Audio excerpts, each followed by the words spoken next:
All right, let's dive right into it. First of all, this background you got is awesome. Duncan Trussell's on the show, and you spiced it up for us. You're the first guest with a cool background. This is awesome. I know. What am I going to do? What am I going to do? Come on your show with some shitty background? It's because I'm embarrassed, honestly. The paint in my studio.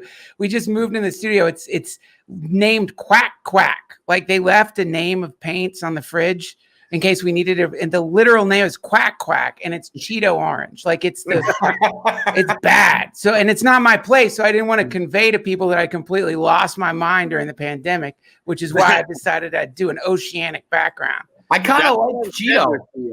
The backgrounds have become such a clear thing. Like, look, my apartment is just pretty messy, so I'm gonna put like the background from The Office behind me. When you're on in the Zoom calls and the Zoom meetings, you're like, oh, I know, you're just still in bed. That's why you have a background right now. Listen, y'all are doing the right thing. Clearly, I'm insecure. Like that's gonna be the thing. If we stay locked down forever, the backgrounds are gonna be an indication of like someone's like something's off. Why don't you just show what's behind you, man? Who cares? There was a newscaster today who got caught wearing shorts. He had the shirt and tie with the jacket, but then you could just see like a little bit of his thighs, and everyone thought he didn't have pants on. I can't knock that though. Come on.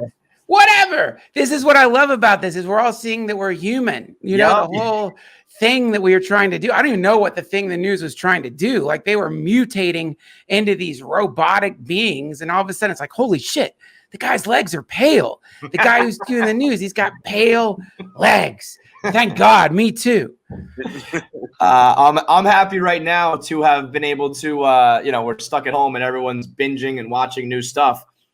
Midnight Gospel is, I don't even fucking know the words, man. I want to be over dramatic and call it like revolutionary. I think it's fucking brilliant, dude. Thank you. Thank you so much. How would you describe it? Like, what's your kind of elevator pitch to try to capture exactly what you're doing for the people who haven't seen it yet? Well, the real easy way to describe it, which I don't think does it justice, is if you replace the dialogue with Indiana Jones with podcast dialogue, is the long and short of it. That was like the seed idea. Yeah, that's pretty cool. That's it. But it's not, but then you're picturing Indiana Jones, which it isn't. It's a very psychedelic show that had this, team of just genius artists that all wanted to work with Pendleton. And so we had these amazing animators who all just poured their soul into the thing and created this very psychedelic, beautiful. And I'm not patting myself on the back because I'm a podcaster. I'm a comic. So I can say it's beautiful. And I can tell you the reason it's beautiful visually is not because of me. It's because I didn't get too involved in that department, But I just feel so lucky Netflix let us like sit in a room and describe this to them and show them a 3-minute animatic. And then they gave us 8 episodes and rolled the dice on this thing. They really rolled the dice. We didn't know if people would respond to it. And we're so thrilled that people love it because we were afraid. We didn't know, man. There's no precedent. There's waking life and stuff, but we didn't know how people would take it. A 3-minute pitch sounds like short and it sounds like they took a leap, but within 3 minutes, you're watching something different. You're watching something that you really, it's hard. It's funny because I always describe myself as someone who doesn't really like cartoons that much, but then I watch a cartoon and I love it. So I think I just don't give myself the chance. Like I love Big Mouth. I love Midnight Gospel. I love Rick and Morty. And it was just for so long, I wasn't used to watching cartoons. So I just said, I don't really like cartoons. Sure. And then I feel like there's almost been a wave of revolutionary and very different cartoons.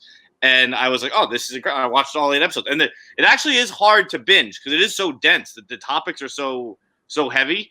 But I've gotten through all 8 and they're all so amazing and so interesting, so different. Thanks, but man. One of them I had a question for you on episode 3, I believe it is, with the magician. I'm very anti-magicians. And that was one that was hard for me to get through. You mean you're anti like like stage magicians or anti like ceremonial magic? They rub me the wrong way. I don't. Is there ever a time when you're listening to a podcast guest, because it does seem like you get so deep with all of them? Yeah. Where you're like, all right, dude, fuck off. Okay, hold on. Let me stop you. I may have misheard you. Wait. What of the world you don't like? The what of the world? Chris Angels. Okay, gotcha.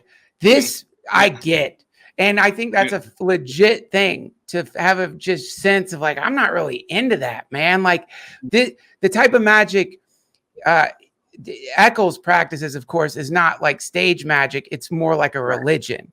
It has nothing to do with sleight of hand or anything like that, and more to do with communicating with hyperdimensional entities to try to get information into this realm to like improve the world or do whatever it is he's interested in doing. That's ceremonial magic or high magic, which is what he practices. So, and you know what you're saying as far as guests go, you know as well as I do, y'all do this. It's like terrifying that someone's going to come into your show and suddenly you get a whiff of something weird, or there's some like, like there's nothing worse than like when comics are trying to be super funny and shit, or you get the feeling they're doing their gags instead of being with you. Yeah. So with all of people like Damien, or like anytime I've had someone on where there's attached to them something like, well, this guy just wrote a book on how to practice magic in the religious sense or the spiritual sense, there's always a piece of me that's like, oh boy, who am I letting into my house? What's going to happen? And with Eccles in particular, I was so relieved to realize like, oh my God, this guy is amazing. Like he's so sweet and kind. And not only that, this is me, I'm a hippie. This is the woo-woo part. He's got a vibe, man. Like the guy, like you feel it. Like the guy's charismatic and focused. And you realize like, shit, this is actually a magician. Like what they talk about in movies, sort of, this is what I'm sitting in front of. And thank God he's sweet, because I'd hate to be around somebody like that if they didn't have good intentions. Well, I mean, you got a vibe. I feel like Duncan's got a vibe. Like, thank you. Like we're probably, it's all levels. We're me and John are, I don't know, we're just like normal fucking assholes. So we're so far removed from that. So you're like our guy who has a vibe. And even just in talking for a couple minutes, I could tell like good dude, nice guy. I like it. I like the whole thing you're putting out there, man. Likewise, you too. Look, and also the thing you just did, that's a classic thing magicians do. I mean, that's one of the first ways you tell. Like, most of them don't even want to be known by that name. And I get it because it's cheesy, it's silly. It sounds silly, and I get it. It's silly. Magic. What are you, Harry Potter? What do you ride around on an owl or some shit? What do you summon bats? Get the fuck out. You're not, but I get it. But it's actually a really ancient lineage. And it's also something that most people do and don't even know they're doing it because they don't call it magic. They just call it discipline. They call it working out. They call it getting better or connecting. And y'all are most certainly high magicians, I'd say. You just don't call yourselves that. And I don't blame you. What are you going to do? You're going to call yourself that? How much of your audience would you lose? I remember when they turned into magicians. Jesus Christ. Shut the fuck up. When you have on a guest like that, do you do research, or do you just kind of let them come in and teach you what they think? Like I was listening to so many episodes where I was like, how do you even research for this kind of thought? Where it's like it's almost like you have to do a lifetime of research to be able to even get on a similar level of that person. Do you just come in? Do you let them come in and you just go student right away, or do you have kind of a background knowledge of what they're saying? Well, it's case to case, I guess you'd say. With like Dr. Drew, the first time I interviewed him, I was like, I went in there like a lawyer. I went in there like with a stack of why marijuana is not bad for you. Because for some reason I thought he was going to go anti-weed on me. And I was like, I had case studies. I had all these. It was so embarrassing. I came in there because I was afraid we'd get in this awful arm wrestling match. And I feel so strongly about marijuana legalization.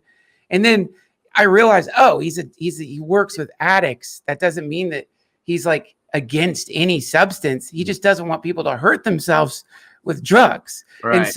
And on his desk are just like, he's studying medical journals for real and just trying to get the cutting edge data. And his opinion over our friendship has shifted drastically regarding marijuana, not because he's like smoking it or turning into a hippie or it's the age of Aquarius, but because there's more research coming out and that data is showing that there are some uses for it. And so, with him, I was pleasantly surprised because as it turns out, not only is he not opposed to cannabis, he just doesn't want, he loves addicts and he recognizes a strength in them. And I think that's pretty sweet. With any guests that I have, if I don't know them, I will spend a little bit of time researching them. And then in that space, I'll go full student, which means just opening myself up.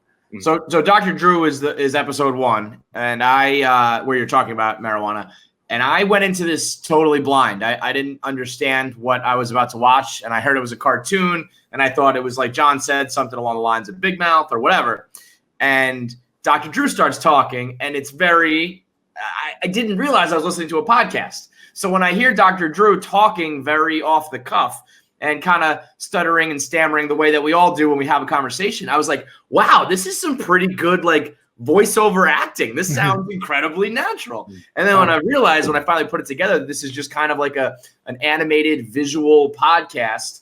And then when you realize that, and then you look at what the cartoon characters are doing, like there's so many levels to it. So when you have the conversation, and then how much you have in how much input do you have on what the animation is, and how do you come up with the idea of like, we're gonna have him picking people off with a sniper rifle and crawling on top of dogs, and zombies are gonna be eating houses and all that kind of shit, because that's what takes it to a whole new level. That what you just said sounds like one of our writing sessions. Like that's pretty much it. Like and it's like, wow, is there a way we can make them crawl over dogs? Can we put?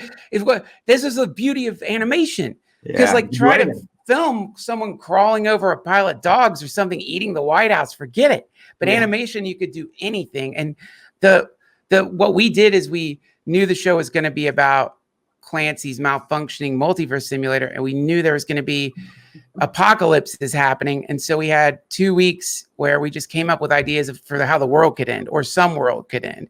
You know, like what if there was a world that used meat instead of electricity to light shit? And then what if there were like terrorists who fucked that up, and then the meat flies would come, like in that city, if like the meat stopped flowing, flies would come. And then you just sort of decode and unpack what that would look like if it fell apart. And so that we just came up with these beats for these, you know, the journey that Clancy was going on with his guests.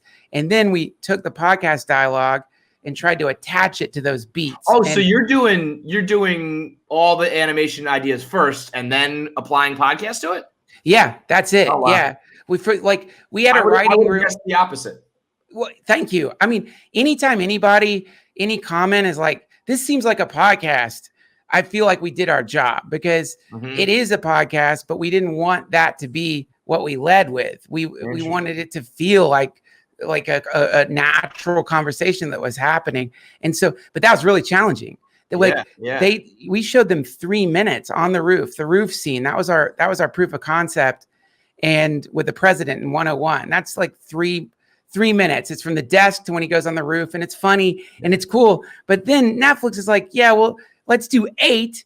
And then it's like, shit, will this even work for 20 minutes? And that was that first episode was such a challenge, man, because we were having to really figure out, how do you pin podcast dialogue to madness? And how do you do it in a way that doesn't conflict, where the two can, it doesn't take away from it or like convolute it at all. It's separate and so different, but also kind of is very like harmonious in a way, which is, I mean, we've experienced on a very different level. We'll take a highlight from our podcast and we've had someone animate it, but do it very literally. If John is telling a story about one time that he accidentally stole somebody's dog, we have the animation be him stealing a dog. But the idea of taking it and being abstract with it is totally different. But the audience always responded to that. There's something about animations and taking the audio and making it visual that it really hits home with people. And then you did it in such a different way that I think it's totally new. It's very cool. Thanks, man. Well, podcasting, look at what's happening right now. Somehow in the last 6 or 8 minutes, I don't know how long we've been talking, we just feel like we're all hanging out. Like we're all feeling really relaxed and good with each other. It's been 18, so it's been much longer than that. Oh yeah, and that's the other quality of podcasting, is it's so much fun. Time just vanishes. But we could just as easily be sitting in one of our homes, getting hammered right now in the day, yapping, and it feels like that. And people hear that. They hear that level of intimacy or connection, and so I think the challenge that all of us have had with podcasting is, can it jump into another medium? How do you take this sort of like sloppy vulnerability that sometimes becomes poignant? Usually it's pretty ridiculous, and then turn that into a show.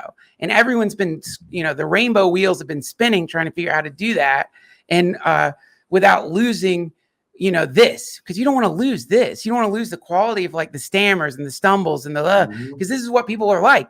But that being said, you don't want to lose what's awesome about TV, which is that you can't be sloppy or weird like that. It needs to tell a story, And so I'm excited that we got to be a little piece of solving whatever the puzzle is on how to sort of merge mediums, because people love podcasts, but how much do they love them? I mean, when I'm listening to a podcast, I'm usually doing something else.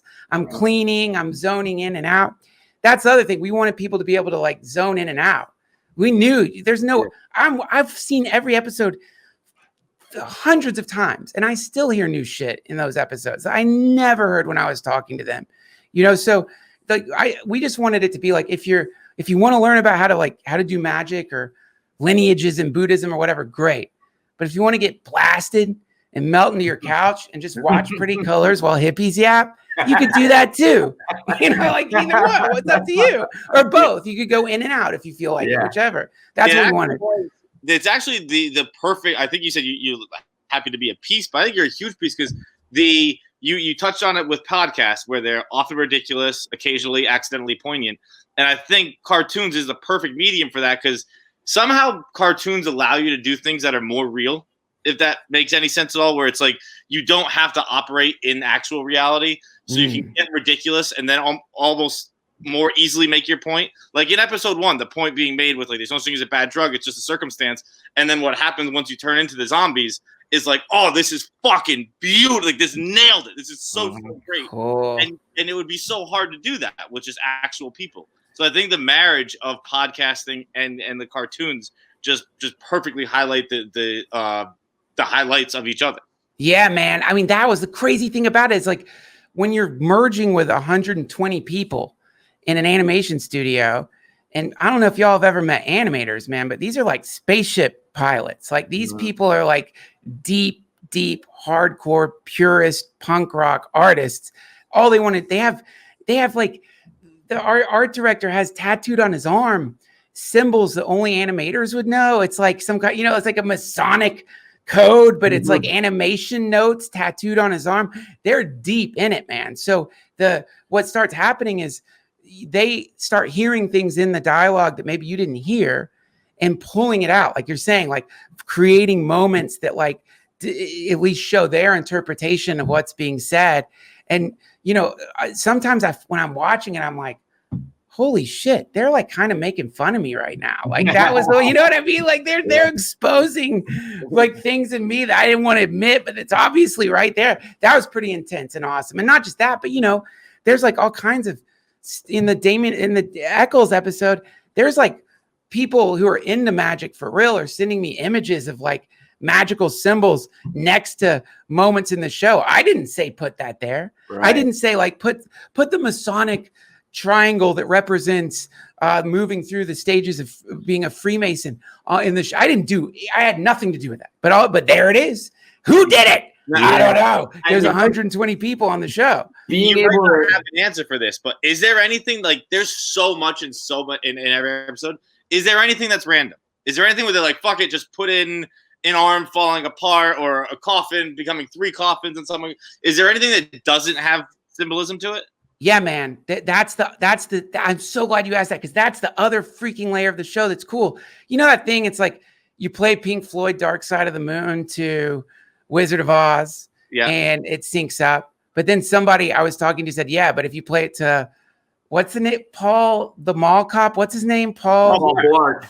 Paul Blart Mall Cop. If you play it to that, it also lines up, and it does. Google it. It's like, what the fuck? How is that possible? There's no way they were when they're doing the edit that they're playing Pink Floyd "Dark Side of the Moon," but it lines up, and so those happy accidents, they're in there, man, and and that's to me. I don't know. Only because like I'm not positive what we meant to have happen and what just happened. Well, because you also get to a point where like the viewer is going to give you the benefit of the doubt all the time. It's like once you've established that you're a very artsy, in-depth guy, they're gonna think this color means that and this means this, and like sometimes it's just like, I don't know, man, I fucking like purple, so that's why I made it purple, or I like cats, so that's why he turned into a cat, or and that's where you just got to sit back and let it happen, be like, oh yeah, it was all intentional, dude. Oh no, you know what? The meaning, dude. Yeah, sure. I think that's see, to me, I think it's trippier to be like, I don't know, man. Yeah. To me, because it's like, that seems to be more like what happens when you're making stuff. Is like, I don't know where it came from. Like, I was in the shower, had a weird idea. I was blasted on ketamine. I saw meat rolling through tubes of some alien city. Where was that just my brain malfunctioning, or did I tune into some part of the universe where that's really happening, or somewhere in between? And then you mix everyone in, and suddenly you've got like tarot cards. Speaking of magicians, one thing that really annoys me is when someone zings out the tarot cards and they act like like the cards are telling the future, and they get all, and inevitably when they do that, you're going to pull the death card, and it's going to be awkward for everybody because it's like, oh God, oh no. But really, tarot cards are a reflection.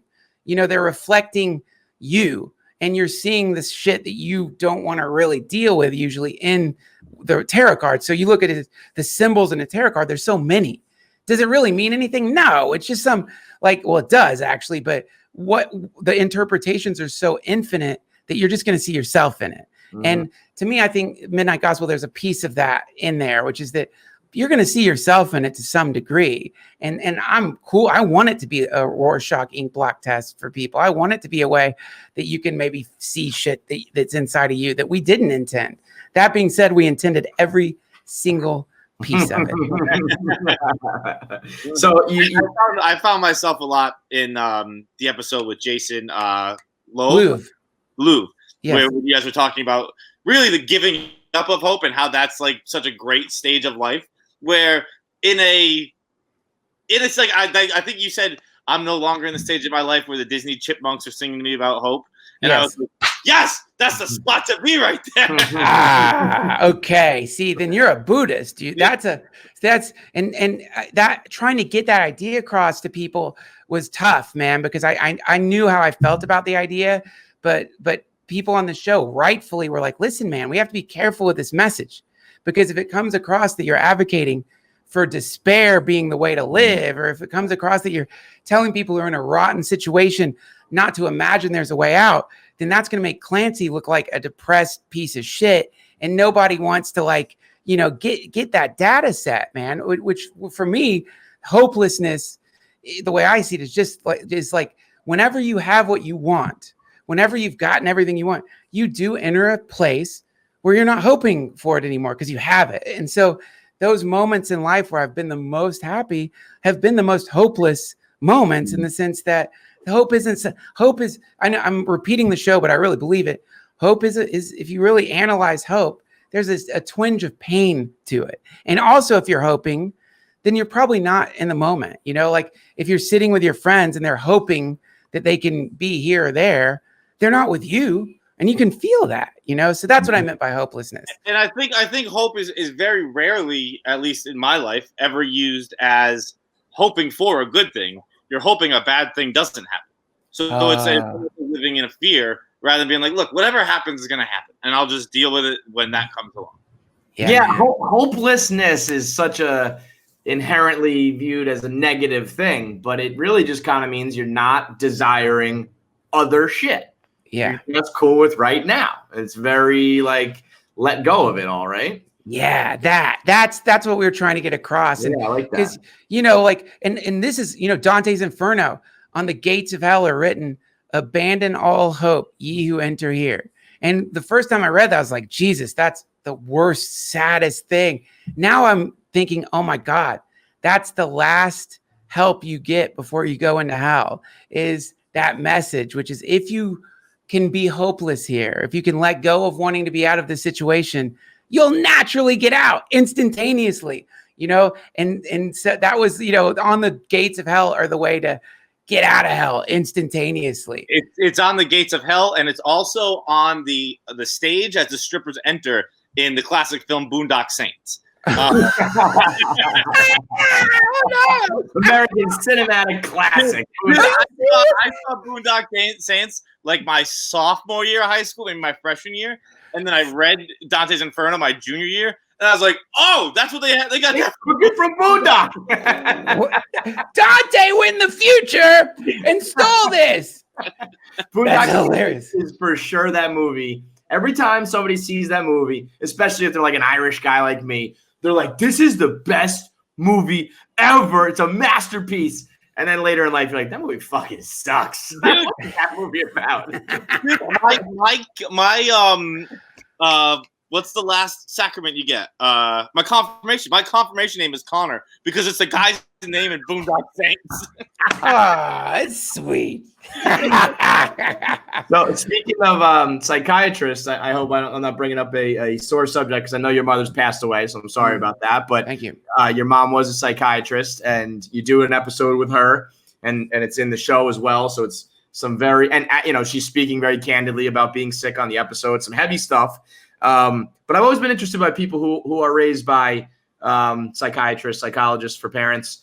I don't think I would like it per se. Is it a good thing? Is it a bad thing? Is it a neutral thing? What's that experience like as coming from the son's point of view?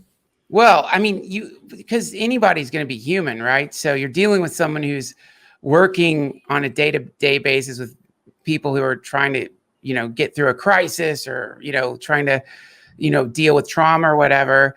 And so they, my mom, after she passed, all these people gathered at the house that I had never met, like so many of her clients. And I realized like, wow, like we're like 2 multiverses away from my mom having been a cult leader. Like, like this is so close to that. A therapist is so close to being a cult leader, which is why we need licensing and stuff, because they get deep inside of you, And so as far as being a child of a therapist, there's pros and cons of that, meaning that like the pros are that this is a person who's going to be very familiar with the stages that, kids go through, that teens go through, that like, but also the cons are going to be like, this is a person who's really, really good at like witnessing micro gestures, so try lying. Yeah. Try doing with anything, man. Yeah. And especially nobody gets away with, I remember thinking that my parents didn't know that I was drunk. And, meanwhile, of course they did, like the things you think you're getting away with regular parents, you're not, let alone the people who are trained to know when you're lying, to know when you're suppressing, to know when, forget about it. No shot. Yeah, man. And also like, I bet I took a lot more tests than most people. Like I had the experience of, I don't know, like a Stranger Things kid. Like there was always like she was bringing weird fucking tests for me to do. I was going to say, considering I have done 0 tests with my parents, I think you've done more. All kinds of shit, man. Like just like I think like that was a con of it was that after my folks divorced, I got over therapized. Like I was like always like getting some sort of like evaluation because I get it, and it didn't. That wasn't. There are far worse things that could happen in a kid's life than doing like, those stupid block tests over and over, like Rorschach ink block tests or determining your personality or all that stuff. But overall, it's great in the sense that I think it helped open my eyes a little bit to how deep a human being is. That's the beauty. I studied psychology in school because of her. Cool. What was that? So I've watched the whole show, obviously, and that episode in particular I was weeping. I wasn't crying. I was weeping during that episode. It's an incredible. I believe it's the longest of the series of the season. Yes, I think it's closer to 40 minutes. While some of them are around 20.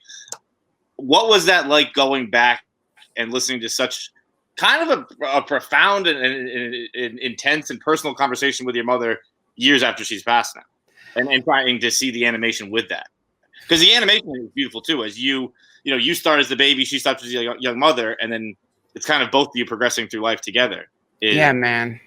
It's stunning to watch. Number one, thank you very much for watching it. And my mom would have loved that you were weeping.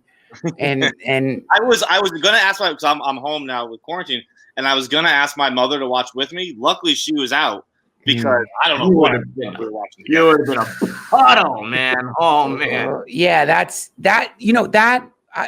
The cheesy side of me, which is a pretty big side of me, really hopes that is the effect it's having on folks, in the sense that, like, we all have weird relationships with our folks. How can you not? It's difficult to not have at least some shit that's weird with your parents. They raised you. You saw all sides of them, and there's all stuff. There's karmic stuff you have to work through. But I really am hoping that it gets people to at least like try to work through some of that shit, recognizing that at some point you can't anymore. But as far as that you can't anymore, that is what that episode's about, and confronting that. And so that, there's 2 podcasts I did with my mom through the process of her dying, and I didn't listen to them. I couldn't listen to them. And so that one in particular, Pendleton really loved those episodes. And I knew that, like, I'd only played the final podcast I did with her once before the show came out. And that was for my wife when she found out she was pregnant. I played it for her so she could meet my mom. Like, you see, I'm choking up right now. I'll just choke up. So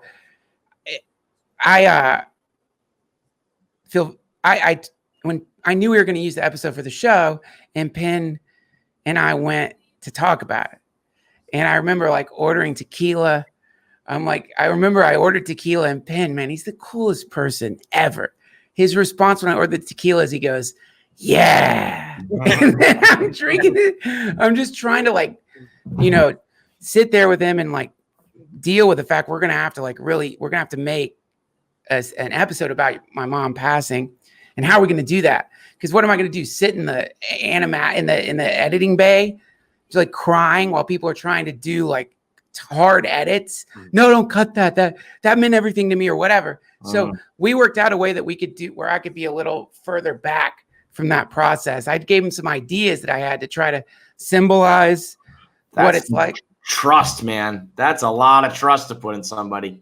Well, yeah, I mean, that's why it's really important that people you're working with, you trust them, man, because Titmouse and Pendleton, by the time we got there, I just realized like we're all synced up enough that, but even then I'm like, fuck, man, I hope I'm not making a terrible mistake. I hope I'm not disgracing my mother. I hope I'm not, but she would have advised that, I think, or she would have said, just trust this. And,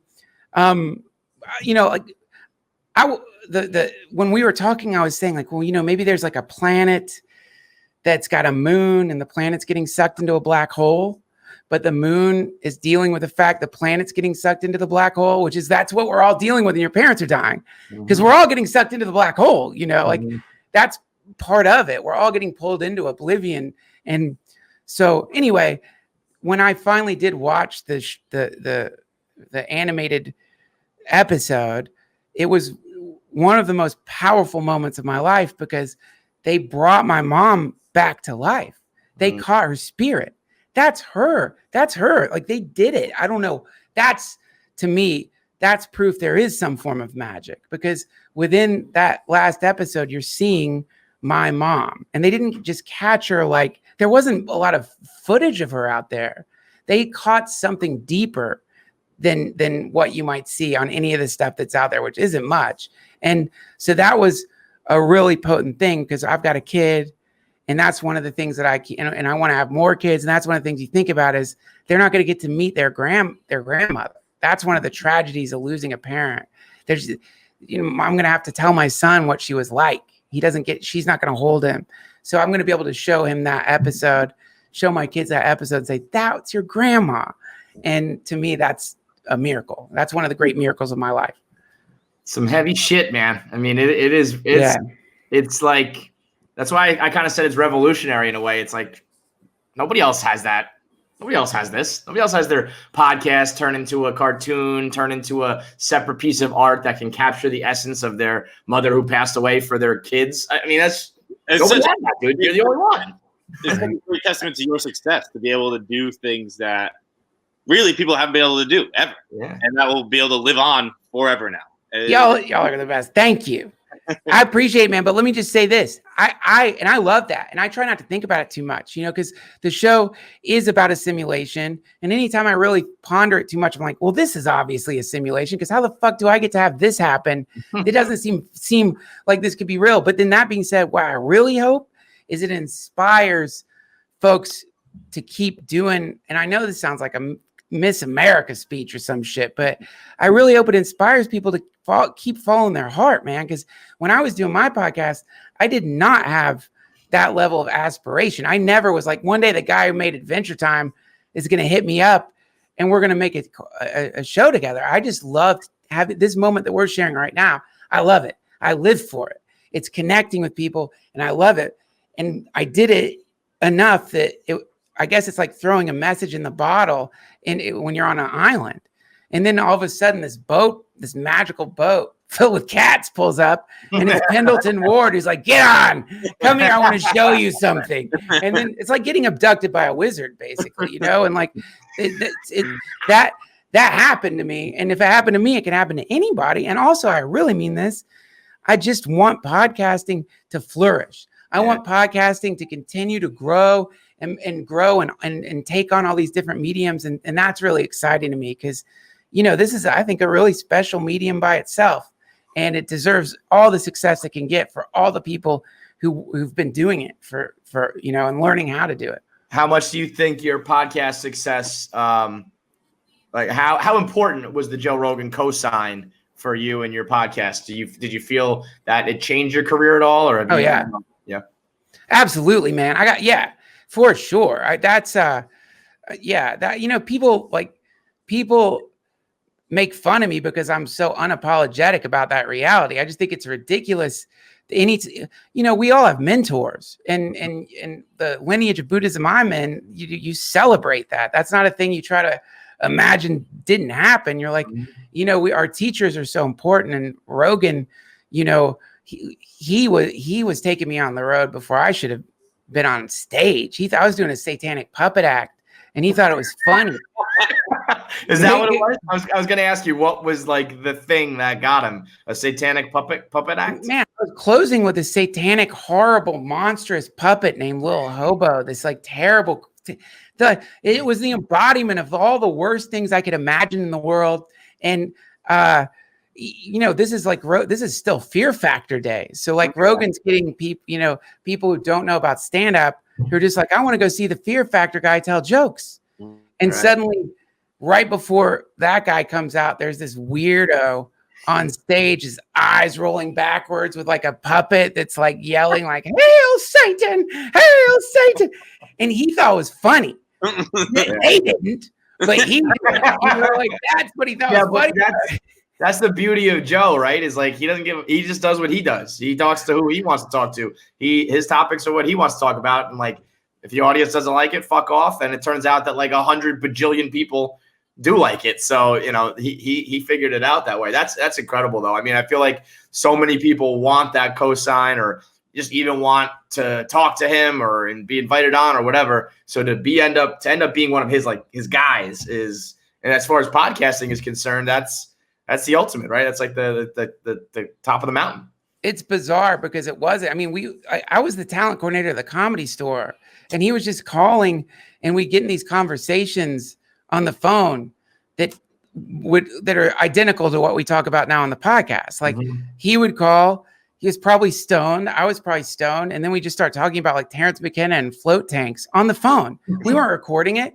I don't think we even knew what a podcast was at the time. And then then now all of a sudden he's like interviewing Bernie Sanders.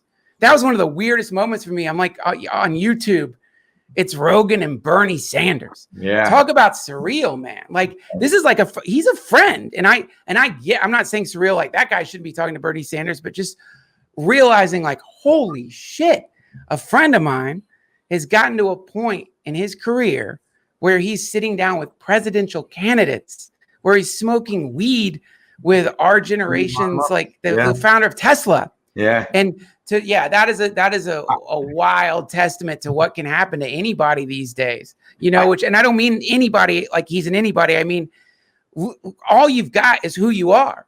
And if you start questioning that, then you're fucked. And I think someone like Rogan, that's what he puts out there, is like, the more you tune in with yourself, the more you can expect some form of success, I would say. If you had to pinpoint one thing, and maybe you just did it right there, but when you try to like think of why Rogan is as successful as he is, what would you think is like the one trait of his as a podcaster that separates him? Because it's like, I've always said it's like if I wanted to pick up a basketball and play like LeBron James, like cannot do it, physically impossible. We all can grab a microphone and talk. We all can have a conversation, but yet he does it on like a LeBron James level where it's like, what is the X factor? What is the difference in a good podcaster, a bad podcaster, an immortal podcaster? Because it is just talking, right? So what is it? Well, listening. Y'all are listening to me. I can feel it. Like you're good at listening. You've opened up some conduit here and I can feel it. And because you've opened it up, it's making me open up to you. Mm-hmm. And in that openness, it produces these kinds of moments that I consider to be great moments when I'm doing a podcast. And you ask great questions. So I don't think there is a simple answer to your question, but from observing Joe, one thing that that seems anomalous in him compared to other people I know is he's got like Terminator level discipline. Like you know what I mean? Like when he decides to learn how to do something, he doesn't he commits fully to it in a way that I think some people would be like put off by it, in the sense that there isn't that I've seen him pick stuff up like archery. Yeah. It starts with an interest in it. And then all of a sudden he's out in the middle of the Ozarks or some shit, taking down bears or whatever, elk, right, know? But that's the difference between him and me and most people I know. I've got a bow sadly hanging outside near a tree. We got a ukulele, right, John? You got a ukulele. We all got some shit here. Wait, hold on. There it is. There you go. Hey, this is a mandolin close to you. I can't play it. This is what happens when you get stoned and go to Guitar Center. But if it kind of sounds like Led Zeppelin, but if Rogan had in some other universe decided he wanted to learn the mandolin, he would now be a gypsy or something. He would have made one. He would have, fictioned himself and then started playing his own version of it. He'd make his own. Yeah, and he naturally would be connected to these I don't know, Norse mandolin crafters. He'd have some mandolin that was made out of the skulls of saints or something like that. So the hair of Valkyries. That's the difference between him and me. And I'll tell you, one thing I learned early on is if you really don't want to, I just don't compare yourself to Rogan. Yeah. Because that's a good way to hurt yourself. It's a lot of people look at him and they're like, don't do I don't know, maybe he's an alien or something. Who knows? But he's got discipline. That would be the short answer that I made really long, is the guy's super disciplined. And to me, there's relief in that, in the sense that means that if you really want something, all you got to do is become a machine. Yeah. There's relief, but there's not. I mean, that also is it removes all excuses. It's you can do it. Just be like fucking Joe. Read the books, study this, go out into the mountains and learn how to do it. So, it's not you can't just be well, Joe can do it, I can't do it. It's well, if you fucking tried harder, maybe you could. Well, yeah, and maybe, and also, but if you can't, that's cool too. I've noticed failure when you're fully pursuing something. Failure has a sacred quality to it.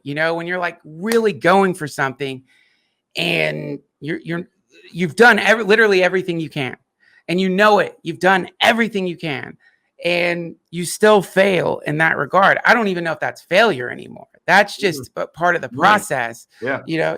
And so there's probably comics, right? What's that? I think comics have that as well. Comics will bomb, and that's part of the process. And the average human, if they got up on stage and bombed in front of a bajillion people, they'd hide in their basement forever, So I think failure for people who are comics is also part of, the fabric of who they are. Once you do something that, you're saying, if you do it 100%, and there aren't a ton of things in my life I've done 100%, but the ones I have and they didn't all work, I'm just well, that was good. Even if people hated it, I know. That was everything of me. That was good. I don't care if it got 2 retweets. I don't care if people said that story sucks. I don't care. That was good. That was the best I could do, and you can handle that. It's easier to be like, it's not even a failure. It's like you don't think of yourself as a failure. You're like, I was good. I nailed that. I know I did. This is one of the things I love about Norse mythology. Did y'all play God of War? Do you ever play the game God of War? I didn't play it, but I know what you're talking about. It's so good, man. But there's this like idea that if you hear it and you take it literally, it sounds fucking horrible and like warmongery. But it's like if you die on the field of battle, then you get to feast with the gods. Basically, this is like, and this also appears in the Bhagavad Gita. A lot of traditions, this concept of jihad or like sacred war, and that if you die in that pursuit, then that's you always win, even if you lose. So to me, I think that what you're talking about is like you're fully yourself. What else can you be? And if in being fully yourself, the universe responds in a way that wasn't the way you maybe wanted it to, it's a collision between the universe and itself. And in there, how can you beat yourself up for that? There's some form of perfection in that. And so to me, I think that's whenever I just get into that, like this is who I am as much as I could be. And there are definitely going to be people who are like, fuck that hippie, fuck that stoner, pseudo-philosophical son of a bitch. Holy shit, I had to deal with people like him in college, that motherfucker. I get it. You did have to deal with people like me in college. I'm sorry, it's me. What can I do? This is what I'm like. I didn't mean to hurt you. I didn't want the way I am to like burn you or make you feel annoyed or make you have to be like, let's watch Tiger King. This motherfucking I get it. But that being said, it's like I was being myself. And so what else can you do? It's all we got. Yeah, at that point you blame them. I don't know. It's your fault if you didn't find that funny. I'm awesome. I killed it. I did all I could. You're the weird one. Or even more so, you're like, no, you don't blame them. You're like, yeah, you don't like me. That's who you are. You don't like me. And I probably wouldn't like you. And we're two people who don't like each other together. And somewhere in there, you'll realize like, fuck, I think we like each other. Like, then you fuck each other. Yeah. Let's go. And then you fuck. And that's how babies are made. But well, honestly, man, I appreciate you coming on because I probably am very, very opposite of you in a lot of ways. And I think sometimes I need to be reminded of a lot of the stuff you're saying. Cause it's funny. My last name's actually Clancy. So when you said Clancy's a depressed piece of shit, I was already thinking, let's chop that out. We'll put that in the intro. We have that set away. But it's good to hear a lot of these thoughts and may I address that? Cause I'm glad you actually brought that up. But just to fully be myself so everyone knows, and goddamn, I guess that sounded like I was high roading. My friends, so many times I've been a depressed piece of shit. I've laid on mattresses on the floor, listening to Elliott Smith, chomping Vicodin. I didn't have any injuries, roaches crawling on my face, contemplating whether or not I should like piss the bed because I was so depressed I didn't want to go use the bathroom. So like my friends, I have been a depressed piece of shit. I know what that's like. And, depression is pretty much I have one ball, I had testicular cancer and, I had to get radiation therapy, which means being nauseated for a month. And when I look at the way that felt, if there was some horrific, like Saw level person who was like, all right, do you want radiation therapy for a month or do you want to be depressed for a month? I'm going to have to think about it at the very least because depression is so bad. It's so bad. At least when you're getting radiation therapy, you know when it ends. With depression, you don't fucking know it. You don't know if it's going to go on forever. Mm-hmm. So, we aren't really opposites in the sense that if you're depressed right now, I have been you. I have contemplated suicide. I have been medicated. When I was in college, I was on Zoloft and had to get off it because I couldn't come because it does the same thing ecstasy does. Isn't that suck? Really? Same effect. How fucking like torturous is the universe that it's like, all right, we got to make you happy with this pill, but it's the one thing that makes people the happiest you can't do. Yeah. you sound like me talking to my fucking therapist, the psychiatrist who took me off of it. I'm like, are you serious? So you cured my depression, but I can't jizz anymore? I'm having like ecstasy sex minus the ecstasy. You know, like when you come on ecstasy and you're like, thank you, God. Thank you, God. Oh, miracle has happened on this night. But it's not, you don't even feel like that. You're just not wanting to kill yourself and you can't come. No thanks, friend. Anyway, I wasn't trying to depress people. I should not use the D word because I'm not depressed, and the people who are have it a lot worse. But just, you know, sometimes I'm very pessimistic. My outlook's pretty bleak sometimes. I'm very black and white or very, you know, tangible. And sometimes it's good to think a little abstract and all the shit that you kind of put out there today. So it's good to hear that. And I think some of our audience would appreciate it too. Thank you, friend. We need each other, by the way. Like, watch out. If I'm not careful, man, I'll get in a bus. I'll get in a bus with a bunch of hippies and end up in some farm somewhere, sharing my wife with people in tie-dye. I need people like you to be like, no, you're not getting on the bus, Duncan.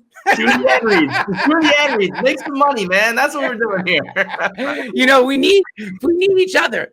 You know, that's the idea, is we're all here to balance each other out so we don't end up on some weird fucking bus, or we don't end up, you know, on a mattress in the floor, you know, setting our house on fire because a cigarette fell into a pile of our old porn magazines while we were falling asleep on Xanax. We need each other. That was super specific. Yeah, that's happened. That's happened. You are a funny motherfucker, dude. Thank you. So I hate to just sound like I'm ball washing for 40 minutes here, which is what I did, but the show is something. Hate it or love it, I can guarantee many people have never seen anything like it. So everybody go at least give it a shot. I can guarantee you're not going to hate it. Thank you. It's so good. It's so interesting. Thank you. And, especially if you're already listening to a podcast, you're already on board with that kind of shit. Just turn it into a psychedelic cartoon. It's awesome. It's Midnight Gospel on Netflix. You can catch him on what's your podcast name? It's called the Duncan Trussell Family Hour. Family Hour. So catch that, and of course go back and listen to his Rogan appearances. They're all awesome. You're a cool cat, Duncan Trussell. You are too. Thanks, man. Hey, man. Anytime you get. I wasn't fishing for a response like that, but thank you. Yeah, there we go. Let me ball wash for a minute. You can't just ball wash me and I don't get to ball wash back. That's not American. You all are wonderful. And it is a joy to connect with you and be friends with you. I hope we become. I know that I'm in the presence of great podcasters. When at the end of the podcast, it's been an hour. I'm like, God damn it, it's over. Yeah. I want to talk to you from now on. Duncan, y'all are awesome. DM you. I'm like, I can't wait to DM Duncan. Yeah, hey, Duncan, you want to be friends, man? Let's be friends. Yes, friends. Okay, yes. Let's mutually ball wash for the rest of our lives. I'm in. Okay. Hare Krishna. Thank you. Great meeting you. Really appreciate it. Have a good one. Take it easy.